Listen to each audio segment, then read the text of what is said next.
भीषण आगीत शेतकऱ्याची 15 एकरातील काजू आंब्याची बाग जळून खाक. राधानगरीपैकी भैरी बांबर गावातील घटना. राधानगरीपैकी भैरी बांबर गावात भीषण आग लागून शेतकरी मारुती सातपुते यांची 15 एकरांवरील काजू आंब्याची बाग पूर्णपणे जळून खाक झाली. यात अंदाजे 25 लाखाचे नुकसान झाले असल्याचे समजते. आगीचे कारण अद्याप स्पष्ट झालेले नसून या घटनेमुळे परिसरात खळबळ उडाली आहे. या आगीत बागेतील विविध फळझाडे व लागवडीचे मोठ्या प्रमाणात नुकसान झाले. यामध्ये 3 वर्षांची 150 नारळ झाडे, 12 वर्षांची 70 काजू झाडे, 3 वर्षांची 70 पेरू झाडे, सुमारे 1500 चिवा बांबू, 50 रातांब, 80 जांभळ, 110 आवळा झाडे तसेच 400 मसाले व औषधी वनस्पतींचा समावेश आहे. याशिवाय सुमारे 3000 जंगली झाडेही आगीत जळून खाक झाली. आगीमुळे 11 एकर क्षेत्रावरील ड्रिप सिंचनाची सबमेन लाईन तसेच सोलर पॅनलचेही मोठे नुकसान झाले आहे. या संपूर्ण घटनेत अंदाजे 25 लाख रुपयांचे नुकसान झाल्याचे समजते. घटनेची माहिती मिळताच स्थानिक ग्रामस्थांनी आग आटोक्यात आणण्याचा प्रयत्न केला, मात्र तोपर्यंत मोठ्या प्रमाणात हानी झाली होती.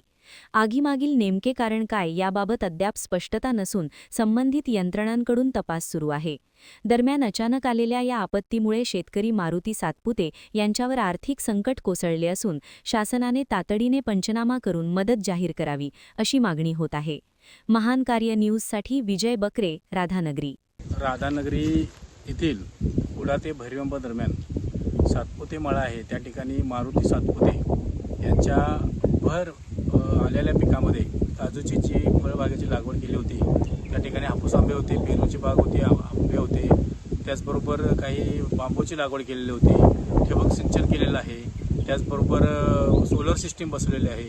अशा 15 एकरच्या ह्या क्षेत्रामध्ये अचानक आग लागलेली आहे आणि आगीचं कारण अजून अद्याप कुणी लावलेले आहे की वन्य खात्याच्या त्या वनव्यामुळे लागलेले आहे त्या अद्याप कळायला नाही. अंदाजे अतोनात म्हणजे जवळजवळ 25 लाखापर्यंतचं नुकसान झालेलं आहे आणि हे नुकसान भरपाईसाठी शासनानं त्वरित त्याच्यामध्ये लक्ष घातलं पाहिजे. कृषी शासन असेल, वन्यजीव असेल, महसूल विभाग असेल किंवा आणि कोणतं डिपार्टमेंट असेल यांनी लक्ष घालून त्वरित यांचे नुकसान भरपाईचे यांचे पंचनामे करून शेतकऱ्याला न्याय द्यायचं काम केलं पाहिजे असे शासनाकडे आम्ही विनंती करत आहोत.